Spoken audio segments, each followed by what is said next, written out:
Alors, chers amis, bonsoir. Tout d'abord, je suis ravi, avec le conseil d'administration et le bureau de notre association, de vous voir aussi nombreux ce soir. Nous reprenons en présentiel et nous saluons bien sûr tous nos amis, tous nos adhérents, tous nos membres qui nous suivent également par visioconférence ce soir. Voilà, c'est une bonne occasion donc de se retrouver tous et de pouvoir en fait voir un petit peu ce que devient notre association pour la sauvegarde du Ramesséum.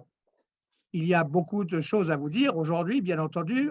On va s'en tenir cependant à notre ordre du jour, bien sûr, puisque l'ordre du jour nous précise donc que je vais vous faire le rapport moral donc durant l'exercice 2022, puis début 2023, bien sûr.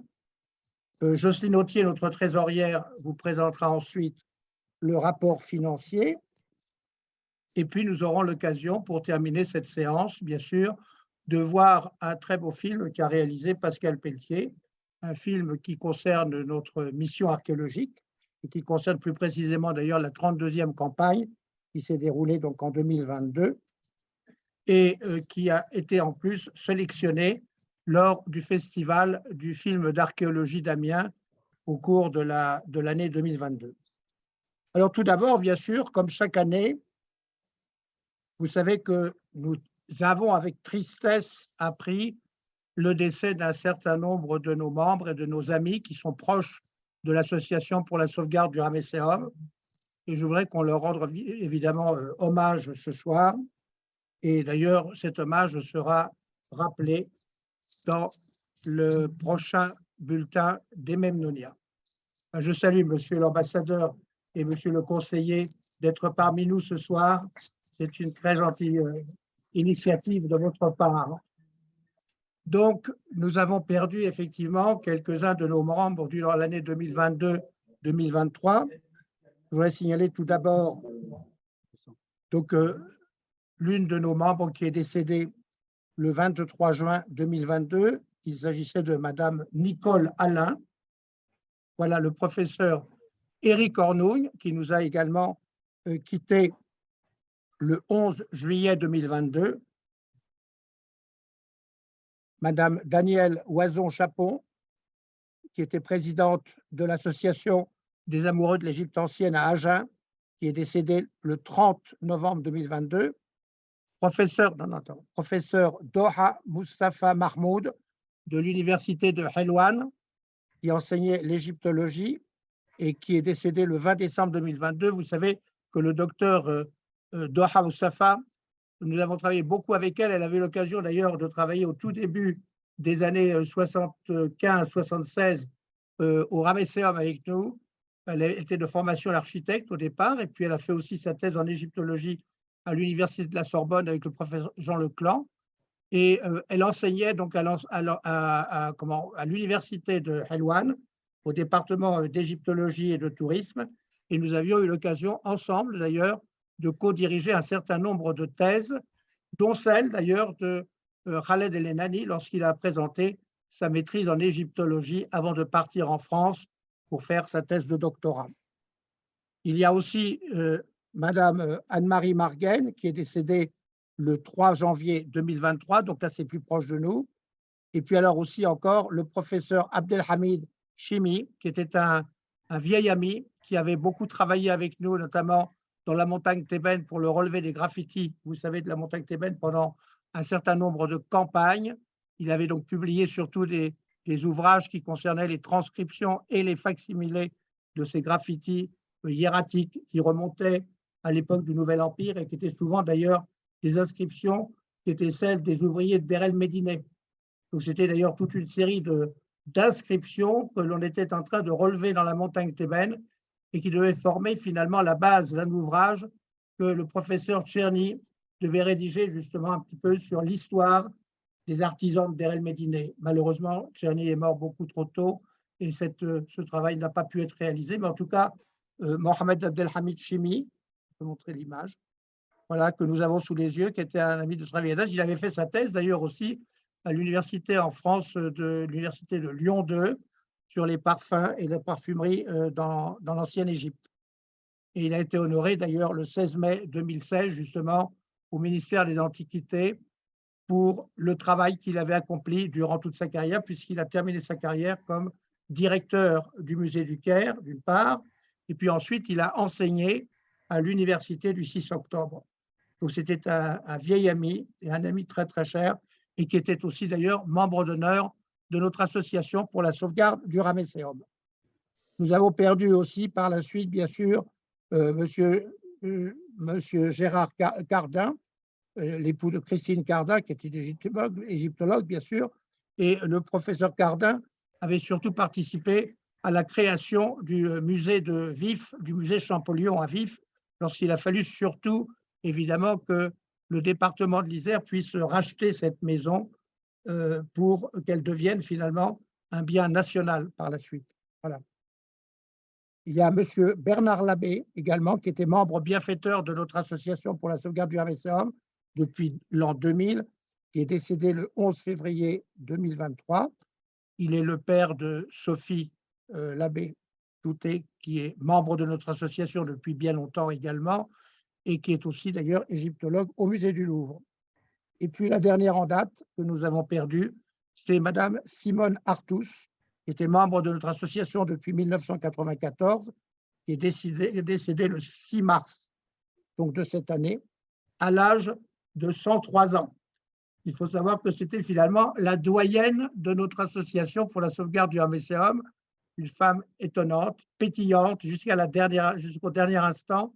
Elle a été tout à fait extraordinaire. Elle était venue nous rendre souvent visite, d'ailleurs, sur le site, sur le chantier du Ramesséum à Luxor, et puis aussi, d'ailleurs, à Malkata. Alors, tous nos membres, bien sûr, ont rejoint le royaume d'Osiris. Et bien, nous sommes, bien sûr, de tout cœur avec les familles. Et puis, nous espérons pouvoir leur dédicacer, bien sûr, le prochain Memnonia qui sortira. Nous avons aujourd'hui également une pensée toute particulière pour Monique Nelson, qui est actuellement hospitalisée, qui s'excuse d'ailleurs de ne pas pouvoir assister à cette assemblée générale. Il n'y a pas d'inquiétude à son sujet, je le dis tout de suite, et elle devrait sortir sous peu et retrouver une vie normale, nous l'espérons tous. Alors maintenant, il faut en venir, bien sûr, un petit peu à la santé de notre association. Si notre association a une bonne santé apparente, il convient quand même de signaler que elle a particulièrement quand même souffert de la période qui a été celle de la Covid, bien sûr, et puis alors actuellement aussi en raison de la guerre qui sévit entre l'Ukraine et la Russie. Des problèmes financiers, il faut le dire, s'annoncent à l'horizon, car les mécénats sont devenus très rares, et dans le cadre de nos missions, nous allons devoir faire face aussi à des augmentations de salaire pour le personnel de chantier, à celle aussi des inspecteurs, des taxis et des assurances sociales, sans oublier les frais de nourriture, bien sûr, durant la mission. Et à cela, il faudra encore ajouter, bien sûr, le coût des matériaux de restauration nécessaires sur le chantier et qui deviennent d'ailleurs de plus en plus coûteux. Car il faut savoir que les matériaux, en principe, c'est surtout de la pierre de grès. Nous la faisons venir des carrières du Gebel Silsilé. Donc, il faut déjà pouvoir détacher les blocs dans les carrières et puis après les livrer jusqu'à Luxor et même jusqu'au Ramesséum. Donc, ce sont des convois qui ne peuvent pas prendre plus de 3 ou 4 pierres, donc qui sont quand même très coûteux aujourd'hui. Il faut savoir quand même que l'Égypte traverse aussi aujourd'hui de sérieux problèmes financiers et surtout pour tout ce qui est finalement des matériaux, tout ceci devient évidemment très, très cher. Donc, il faut en tenir compte. Alors, une bonne nouvelle toutefois, il faut savoir que l'ASR bénéficie depuis novembre 2022 d'une aide qui est fournie par la fondation suisse Teofilo Rozzi de Montelera. C'est une fondation qui va permettre surtout la formation de 3 jeunes aides à la cuisine pour la maison de la mission à Malgata. Donc ça, c'est quand même important que notre cuisinier puisse être, si vous voulez, secondé par 3 aides, surtout durant la période de la mission.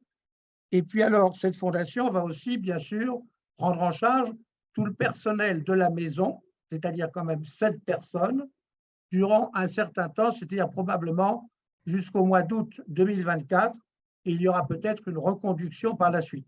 Alors ça, ce sont quand même des frais que nous n'avons plus à régler pour le moment, parce qu'il faut savoir que jusque-là, bien sûr, durant l'année, nous devions couvrir les frais, bien sûr, des gardiens de Malgata, de l'intendance de Malgata, ce qui représente, bien sûr, un coût pour notre association. Donc, nous en sommes un petit peu délaissés pour le moment, et ça, c'est déjà une très bonne chose. Et je dois dire que c'est aussi grâce, évidemment, à Madame Christine Gerbert, notre consul honoraire à Luxor, qui a pu, disons, orienter cette fondation suisse vers notre mission, et c'est ce qui a permis finalement de pouvoir obtenir ce mécénat. Et cette fondation, d'ailleurs, je dois la rencontrer en avril prochain, donc c'est-à-dire juste en rentrant au Caire. Je pense que cette fondation, peut-être après août 2024, je pense qu'elle se proposera de pouvoir nous aider dans d'autres secteurs, si vous voulez, d'activité de notre association, donc ce qui est quand même un bon espoir pour nous. Alors l'année 2022, bien sûr, l'année 2022, vous avez pu voir auparavant les résultats de la mission par le film, d'ailleurs, qui va être projeté ce soir. Je ne vais pas y revenir pour le moment. Mais il faut dire que l'année 2022 a été aussi très riche, finalement, en occupation égyptologique, puisque vous savez que c'était l'année où a été, bien sûr, célébré le bicentenaire de la découverte de Champollion, du déchiffrement des hiéroglyphes. Alors, il y a eu beaucoup de manifestations culturelles qui se sont déroulées à travers la France, mais également en Égypte, pour célébrer justement, évidemment, cette très importante, très géniale découverte de Champollion. Il y a eu plusieurs expositions qui ont eu lieu. Il y en a une qui s'est tenue à Lens et qui a remporté un très large succès, qui avait été préparée par notre collègue et amie Hélène Guichard, du musée du Louvre. Il y a eu aussi à Figeac une très belle, disons, série de conférences qui ont été tenues dans le cadre, si vous voulez, d'une réunion d'égyptologues qui s'est tenue du 16 au 18 septembre 2022, ce qui a permis d'ailleurs à 3 des membres de notre association et de collègues qui travaillent sur le chantier du Ramesséum, eh bien, de pouvoir y participer par le biais de communication. Et Guy Lecuyot, France Jamène et puis Gwenaëlle Leborgne ont pu présenter au cours de ces 2 journées qui ont eu lieu à Figeac, 2-3 journées, justement, des conférences et des communications plutôt sur des aspects du temple en Égypte ancienne et notamment dans le cadre des temples de millions d'années.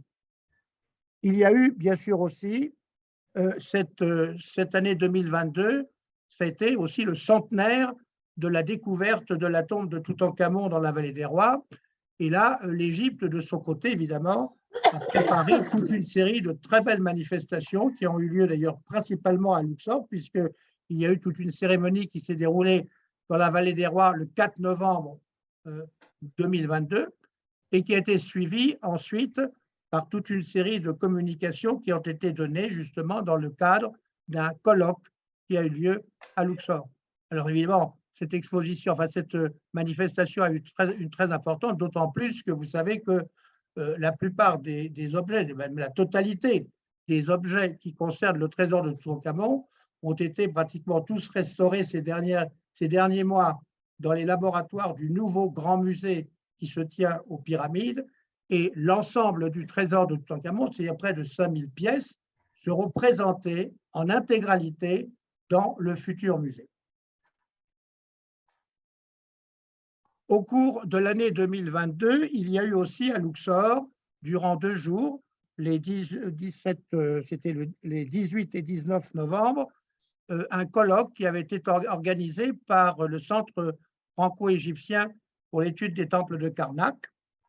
C'était surtout ce qu'on appelle, enfin c'était appelé Theban Archaeologic Meeting, c'est-à-dire que ça concernait surtout finalement un petit peu toutes les activités qui se déroulaient à Thèbes, aussi bien côté rive droite que rive gauche. Donc il y a eu toute une série d'égyptologues, bien sûr, de participants qui ont été présents, qui ont communiqué durant ces 2 jours, et nous avons eu l'occasion pour représenter notre mission et aussi le Centre d'études et de documentation sur l'ancienne Égypte qui travaille en permanence avec nous, bien entendu. Et bien, nous avons fait une communication conjointe avec le docteur Hicham El-Lissi. Donc, cette communication a été présentée dans le cadre de ces 2 journées et a permis justement de présenter surtout les travaux de restauration qui ont été accomplis au Ramesséum ces dernières années. Il y a eu aussi, évidemment, en soutien de notre association, 4 prestations qui ont été réalisées au fin 2022, début 2023, avec les Voyageurs du Monde, qui est une société qui organise des voyages pour surtout des VIP, et qui nous avait contactés pour pouvoir guider au Ramesséum un certain nombre de personnes, ce qui a été réalisé. Donc, nous avons pu réaliser pour cela 4 prestations, donc au profit, bien sûr, de l'ASR. En 2022, Pascal Pelletier aussi a réalisé, dans le cadre de nos missions, en collaboration d'ailleurs avec Marie Griot et Daniel Lefebvre, un film qui va être celui qui va vous être présenté ce soir d'ailleurs, et qui fait partie un petit peu, si vous voulez, de la nouvelle façon de pouvoir montrer aussi, de pouvoir conserver à la fois les archives documentaires de notre mission, et ça c'est très important, en plus des archives photographiques, qu'il puisse y avoir aussi des archives filmées. C'est la raison pour laquelle désormais, chaque année, avec bien sûr l'autorisation du ministère des Antiquités, puisque notre mission est une mission de coopération permanente avec le ministère des Antiquités, et notamment le Centre d'études et de documentation sur l'ancienne Égypte. Donc c'est une façon de pouvoir conserver aussi toutes ces archives documentaires et qui permettent de suivre au fil des années comment évoluent évidemment les chantiers et en particulier ceux de notre mission. D'ailleurs, il y a un nouveau film qui est en préparation et qui sera d'ailleurs à votre disposition dans le courant de l'année 2023. Le montage semble terminé. Il y a quelques petites retouches, mais ensuite le film sera prêt à être diffusé auprès de nos membres, bien évidemment. Le 28 janvier 2023, nous avons l'honneur de recevoir à Thèbes, à Luxor, notre ambassadeur de France, M. Marc Baretti, qui est venu nous rendre visite justement pour visiter à la fois notre base, là où nous vivons, bien entendu, mais aussi pour voir le chantier sur lequel nous travaillons. Donc, il a consacré toute une journée, finalement, aux travaux concernant le Ramesséum. Il a donc pu voir sur place, puisque j'ai pu le guider, bien entendu, lui montrer un petit peu toutes les facettes de nos travaux et aussi lui demander un soutien financier venant d'éventuels mécènes que sont les sociétés françaises qui sont implantées en Égypte. Donc j'espère qu'il va pouvoir, disons, diffuser un petit peu ce besoin nécessaire pour notre association afin que nous puissions obtenir des fonds supplémentaires, car il faut savoir quand même que financer les missions, ça coûte très cher et ça devient de plus en plus cher. Donc il faut espérer quand même que des mécènes pourront se profiler à l'horizon et venir nous rejoindre pour nous aider. En 2023, il y a eu aussi, donc, enfin en 2022 déjà, il y a eu 2 conférences qui avaient été faites aussi en hommage à Champollion, puisque j'ai fait une conférence qui se tenait à Grenoble pour les amis du musée de Grenoble, et puis qui a été répétée ensuite à Paris pour l'association d'amitié France-Égypte. Eh bien, c'était une conférence sur Champollion à Thèbes. Alors, il y a 2 autres conférences qui sont prévues durant cette année et durant les mois de mars-avril, puisque je vais pouvoir les faire à la fin du mois et début avril. Il y en a une qui est donc réservée à l'association que préside Daniel Peter d'Esteract. Hein, c'est l'association de recherche et d'études sur l'ancienne Égypte au Chennai. Donc, c'est une conférence donc, qui aura lieu le 30 mars à 20h30. Et puis, la seconde conférence se fera à Nantes pour l'association d'égyptologie nantaise ISIS. Et c'est une conférence qui aura lieu le 1er avril. Alors, je tenais aussi à vous dire que vous en êtes peut-être rendu compte si vous y allez de temps en temps, c'est que le site internet de notre association est très actif. On y compte aujourd'hui plus de 210 500 visiteurs, ce qui est quand même un chiffre tout à fait intéressant, et d'autant plus que si on le consulte de temps en temps, on s'aperçoit que nous avons à peu près entre 50, 60 à 100 visiteurs par jour qui visitent le site de l'Association pour la sauvegarde du Ramesséum. Donc là, c'est quand même un point très fort concernant, si vous voulez, la possibilité de donner une série d'informations à tous ceux qui ne sont pas encore membres, mais qui pourraient aussi le devenir. Et ça pourrait peut-être aussi, disons, attirer, nous l'espérons, quelques mécènes qui viendraient dans ce cas-là nous rejoindre. En tout cas, c'est un site qui est régulièrement actualisé, qui fonctionne très bien, et dans lequel on peut voir quand même beaucoup de choses, puisque non seulement y sont placés nos rapports, mais aussi finalement les DVD qui sont faits sur nos travaux et même sur certains autres travaux. Et puis en fait, toute une série d'informations régulières qui concernent l'actualité archéologique entre la France et l'Égypte. Alors, je vais vous parler aussi du volume des Memnonia, notre publication annuelle. Vous savez qu'elle est très suivie, que beaucoup d'égyptologues la consultent et que beaucoup d'institutions, finalement, la reçoivent, la souhaitent dans leur bibliothèque. Donc, c'est un périodique qu'il faut maintenir. Il faut souhaiter simplement que nous puissions continuer à l'éditer, car il faut savoir qu'aujourd'hui, les frais d'édition ont considérablement aussi augmenté. Vous savez, l'Égypte fait face à des augmentations, comme en France d'ailleurs, c'est la même chose. La guerre en Ukraine a entraîné énormément d'augmentations, aussi bien sur les coûts alimentaires que sur les coûts de matériaux dont ont besoin très souvent les petites et moyennes entreprises. Donc, il faut savoir que le coût du papier, par exemple, le coût du papier est très cher aujourd'hui. Donc, si on veut quand même éditer les Memnonia avec un papier au moins de qualité, il faut quand même, disons, acheter ce papier et puis se le procurer. Et ce n'est pas toujours simple, parce que très souvent, ce papier, d'ailleurs, vient de l'extérieur. Il vient souvent d'Allemagne ou éventuellement du Japon. Donc, ce n'est pas toujours facile de l'acheter et surtout de se procurer, et surtout à des prix qui soient les moins chers possibles. En tout cas, le volume 32 des Memnonia a été déjà, si vous voulez, diffusé. Alors, je sais que plusieurs membres de notre association n'ont pas encore reçu le volume 32. Il faut savoir que la distribution est un peu plus lente depuis finalement la Covid, tout simplement parce que la société qui nous aide aujourd'hui encore, et activement d'ailleurs, la société Chenu que dirige Patrick Deloge, fait tout son possible évidemment pour pouvoir poster au fur et à mesure les paquets à leurs destinataires, mais ça prend un petit peu de temps. Alors soyez patients, mais sachez que vous recevrez le volume. Il est en cours, il y a juste un délai supplémentaire parfois pour certaines régions qui est imposé, tout simplement. Alors, quant au volume qui va sortir pour l'année 2023, eh bien, ce ne sera pas un volume de Memnonia, mais plutôt un cahier supplémentaire numéro 3. Vous savez qu'il y a eu déjà 2 cahiers supplémentaires des Memnonia qui sont sortis. Un premier volume qui concernait d'ailleurs les onguents et les cosmétiques dans l'Égypte ancienne, qui était à la suite d'un colloque qui s'était tenu à l'université du Caire. Un deuxième volume était sorti sur les temples de millions d'années en 2010, suite à l'organisation d'un colloque international que nous avions organisé avec le docteur Jian Zaki à la maison Moubarak à Luxor, ce qui avait permis aussi finalement de faire un très beau volume et surtout de recueillir un bon nombre de communications de nos collègues qui étaient présents à ce colloque international. Et le volume 3, eh bien, il va être destiné cette fois-ci, finalement, pour la première fois, à un travail scientifique concernant le Ramesséum, puisque là, il s'agit de pouvoir livrer, finalement, la description archéologique et les catalogues des ostracas qui ont été retrouvés dans l'école du Ramesséum au cours de la fouille que j'avais menée à partir de 2002.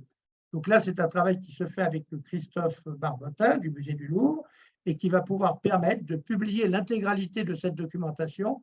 C'est une documentation très importante puisque Christophe a eu l'occasion de travailler dessus déjà depuis un bon moment, ce qui lui a aussi permis de pouvoir préparer son habilitation à diriger des recherches. Aujourd'hui, ce travail est vraiment complet et nous allons donc pouvoir le présenter dans cet ouvrage qui sortira donc en 2023, comme les Memnonia. Et sachez que le volume 34 des Memnonia, ou 33, ce sera finalement, ce sera le volume 33 des Memnonia, sortira en 2024. Et il rassemblera donc, si vous voulez, les travaux de 2023 et 2024. Donc, cette année, 2023, vous ne recevrez pas un Memnonia, mais vous recevrez un cahier supplémentaire des Memnonia qui vous donnera, si vous voulez, une belle somme d'informations sur ce qu'a été l'école du Ramesséum. Oui, je voulais vous dire aussi qu'en Égypte, beaucoup d'activités se déroulent actuellement concernant la préparation de l'ouverture, de l'inauguration du Grand Musée de Giza. Alors, pour le moment, nous n'avons pas encore la date précise de l'inauguration. Il y a quelques visites qui se font pour des groupes très spéciaux à l'intérieur du musée, mais qui permettent surtout de voir un petit peu comment se présente un petit peu toute la partie boutique et puis l'atrium, la salle de conférence, etc. Donc, c'est pour avoir déjà un premier aperçu des lieux. Mais l'ouverture officielle n'est pas encore précisée pour le moment, mais elle ne devrait plus tarder puisque toutes les collections semblent bien désormais être mises en place. Voilà. Alors, autre chose quand même à vous signaler, c'est l'exposition qui va se tenir cette année à partir du 7 avril jusqu'au 4 septembre, Ramsès et l'or des pharaons. Alors, ce n'est pas une exposition qui est spécifique à Ramsès II, bien entendu, c'est Ramsès et l'or des pharaons, c'est-à-dire finalement qui regroupe tout un ensemble de chefs-d'œuvre que prête l'Égypte finalement pour cette exposition qui va donc être présentée et qui a déjà aujourd'hui d'ailleurs il y a beaucoup de communication sur cette exposition qui va s'ouvrir bientôt et beaucoup de journalistes de télévision sont en train de préparer un petit peu justement cet événement. Nous avons d'ailleurs été eu des communications avec le Figaro Magazine, avec Le Monde, avec Science et Avenir, pour justement des interviews ou pour encore des articles qui paraîtront à partir du 6 avril, au moment juste de l'inauguration. Alors, il faut savoir aussi, je dois le signaler parce que c'est très important, cette année, va être célébré, bien sûr, le centenaire de la Société française d'égyptologie, société savante qui est née, donc voyez-vous, il y a 1923-2023.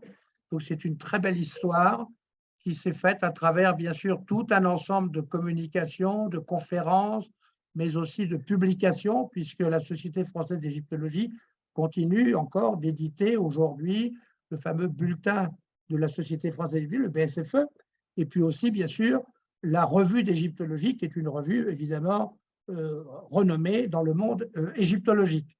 Donc il y aura au cours de ce centenaire, bien sûr, un certain nombre de manifestations qui seront organisées par la Société française d'égyptologie et dont vous serez certainement, bien sûr, avertis. Alors, j'ajoute d'ailleurs que, parallèlement à ce centenaire, nous avons aussi à célébrer cette année les 35 ans d'existence de l'Association pour la sauvegarde du Ramesséum. Nous allons essayer de voir comment nous pouvons trouver un moyen de préparer une belle manifestation, justement, pour célébrer déjà ces 3 décennies, finalement, d'existence, plus de 3 décennies d'existence de notre association. Alors, je voulais aussi, pour terminer, vous dire que cette année, nous envisageons quand même un voyage pour les membres de l'association. Alors, ce voyage se déroulera certainement, probablement plutôt vers la fin de l'année. Nous n'avons pas encore les dates précises pour le moment, mais bien sûr, vous serez absolument avertis, à la fois par le site de l'association, mais aussi par courrier le moment venu, pour savoir exactement à quel moment se déroulera ce voyage, qui sera bien sûr organisé par Françoise Courcelles, donc, qui s'occupe dans notre association de tout ce qui concerne les animations culturelles. Voilà, je pense que j'ai fait un petit peu le tour des questions et simplement vous montrer à travers ce plan que vous avez sous les yeux, eh bien, les activités que nous allons mener au cours de la prochaine mission, donc qui va commencer aux alentours du 15 octobre jusqu'au 15 décembre 2023. Donc, il y a plusieurs secteurs du Ramesséum qui vont continuer d'être prospectés, fouillés, côté nord, notamment dans le secteur STG, et puis aussi du côté de la tombe de Seth-et-Pibré, où il y a encore quelques puits à fouiller. Sur l'allée processionnelle ouest, il y aura la tombe du Moyen Empire, qui est en charge par Hélène Guichard, avec son équipe, donc ils vont certainement donc reprendre le travail afin de retrouver surtout l'ouverture de cette tombe et surtout la cour qui donnait accès à la partie souterraine de la tombe. Dans le secteur APS, là, ce sera surtout le cavalier de Desblais Sud qui est encore important. Il y en a encore pour des années de travail, parce que c'est vrai que le déblaiement se fait progressivement, parce que vous savez, il livre au fur et à mesure des travaux eh bien, un certain nombre d'objets, d'éléments archéologiques qui sont tout à fait intéressants et qui permettent de mieux comprendre un petit peu ce qui s'est passé aux abords de ce cavalier de Desblais. Et puis, il y aura dans la partie centrale du temple proprement dit, la restauration du sanctuaire qui a été entrepris au cours de notre dernière mission et qui va devoir se poursuivre. Donc là, ce sera évidemment avec Guy Lecuyot, puisque c'est lui qui va diriger cette opération-là, étant donné que c'est lui qui avait fouillé tout ce secteur-là. Donc, en fait, voyez-vous, ce sont des travaux à la fois de fouille, de restauration, mais aussi, bien sûr, de restauration d'objets de fouille et de conditionnement d'objets de fouille. Pour la tombe de cet épivré, ce sera surtout d'ailleurs un travail, un programme de restauration des parois décorées. Et ça, je pense que ce sera l'équipe de Sylvie Ozen et Gemma Terra qui viendra certainement travailler sur ce chantier. Alors voilà, je vais donc maintenant laisser la parole à Jocelyne Authier pour le rapport financier. Je voulais savoir si vous aviez, à propos du rapport moral, une observation à faire ou pas. Sinon, nous votons l'approbation du rapport moral. Pas de problème? Bien. Alors écoutez, je vous laisse en compagnie de Jocelyne et puis je vous reprendrai juste après. J'ai quelques comptes de résultats et bilans papier près de moi que vous pouvez demander. Et j'arrêterai là. Voilà. Alors, on va passer au vote, à l'approbation des comptes. Vote à main levée. Est-ce que quelqu'un ne serait pas d'accord? Qui s'abstient? Ben voilà. Je peux dire que les comptes sont donc approuvés à l'unanimité. Et je vous remercie. J'en profite d'ailleurs pour remercier très chaleureusement les membres du conseil d'administration et plus particulièrement Madame Yvonne Gourdon, notre secrétaire générale, et puis aussi Jocelyne Authier qui tient les comptes avec rigueur. C'est essentiel, bien sûr, pour notre association. Donc, je tiens à les remercier toutes les deux très chaleureusement, ainsi d'ailleurs aussi que Guy Lecuyot qui nous a permis d'être tous là réunis ce soir grâce à l'École normale supérieure qui nous offre finalement, voyez-vous, cet amphithéâtre pour nous rassembler. Voilà. Alors maintenant, nous allons donc pouvoir vous présenter le film qui a été réalisé donc, pour la 32e campagne archéologique au Ramesséum. Donc un film qui a été réalisé par Pascal Pelletier et qui va vous montrer un petit peu la façon dont la mission s'est déroulée au Ramesséum durant cette campagne qui s'est tenue donc en janvier, c'était janvier-février 2022. Voilà. Et la suite viendra l'année prochaine, enfin, même cette année, puisque le film est sur le point d'être terminé, et vous pourrez le voir. Alors, sachez quand même que, voyez-vous, ce film, qui est le Ramesséum 32e campagne, a été sélectionné au cours du 16e Festival du film d'archéologie d'Amiens, et nous avons pu nous y rendre justement pour présenter ce film qui a reçu, bien sûr, un grand succès. Alors, il n'a pas été nominé, si vous voulez, mais il avait été sélectionné, ce qui est déjà un premier pas vers la suite. Alors, je pense que le prochain film, eh bien, sera encore présenté au Festival d'Amiens, en espérant que cette fois, eh bien, il aura une promotion et que Pascal pourra être nominé. Voilà. Donc, je vais tout simplement vous laisser avec Pascal qui va nous mettre en route le film. Merci. Pour les personnes qui sont sur Zoom, j'ai copié le film sur le site de l'ASR, sur la page d'accueil. Vous pouvez regarder directement le film sur la page d'accueil de l'ASR.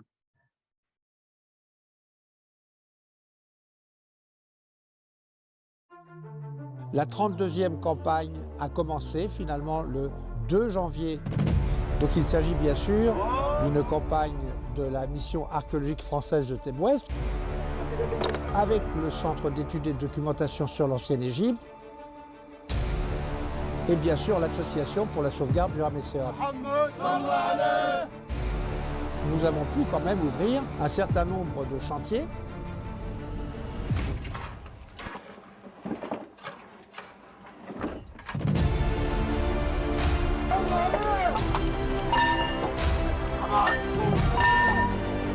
Alors,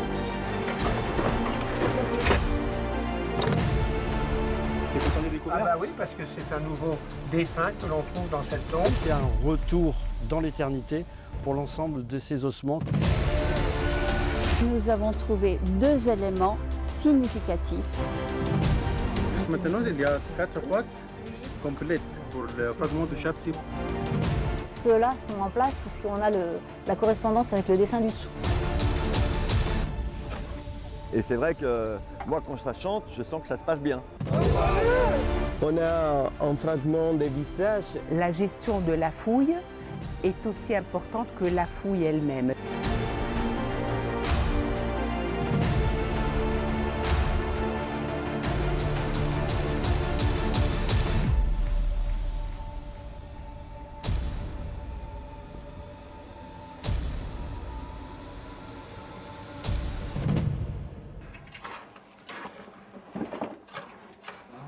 Pour assister à l'Assemblée générale de la conseil d'administration de l'association de sauvegarde de Ramesséum. En fait, je tiens tout d'abord à saluer chaleureusement le travail remarquable et exceptionnel réalisé par l'association depuis 1989 dans le domaine de sauvegarde et de valoriser et aussi d'explorer et restaurer ce beau temple de Ramesséum. C'est très évident pourquoi Champollion l'a appelé le palais des millions des années. C'est un des plus beaux temples de la période de nécropole de Thèbes et je suis fier et je suis très ému tout en voyant le film que je salue et je félicite Pascal Pelletier pour ce beau tournage. Et franchement, ça me fait un grand honneur d'assister à cette assemblée ce soir et aussi de voir le travail remarquable que vous avez effectué vous-même. Et ce qui m'a beaucoup touché, c'est la relation humaine que vous avez pu établir avec les simples ouvriers dans le site. C'est quelque chose que j'ai beaucoup apprécié et c'est pour ça que je tiens à vous dire que vous êtes toujours les bienvenus.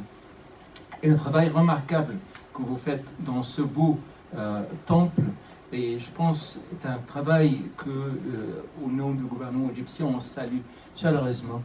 Et je suis sûr que maintenant, vous avez, comme vous avez annoncé au début de l'Assemblée, que le sarcophage de Ramsès va retourner à Paris. Et je vous invite tous à participer, à assister à l'exhibition qui aura lieu à partir du mois d'avril. Merci beaucoup, mesdames et messieurs. Merci beaucoup, monsieur l'ambassadeur. Je voulais simplement rappeler, vous savez que ce travail se fait dans le cadre d'une très très étroite coopération avec l'Égypte, puisque nous travaillons en permanence avec le Centre d'études et de documentation sur l'ancienne Égypte, qui est un organe du ministère égyptien du tourisme et des antiquités. C'est donc une coopération tout à fait très étroite et que nous menons depuis près de 50 ans. Voilà. Ah, 89. 1950, ça nous est loin. D'accord, très bien. Voilà. Je voulais le rappeler tout simplement. Merci. Merci beaucoup en tout cas, monsieur l'ambassadeur et monsieur le conseiller.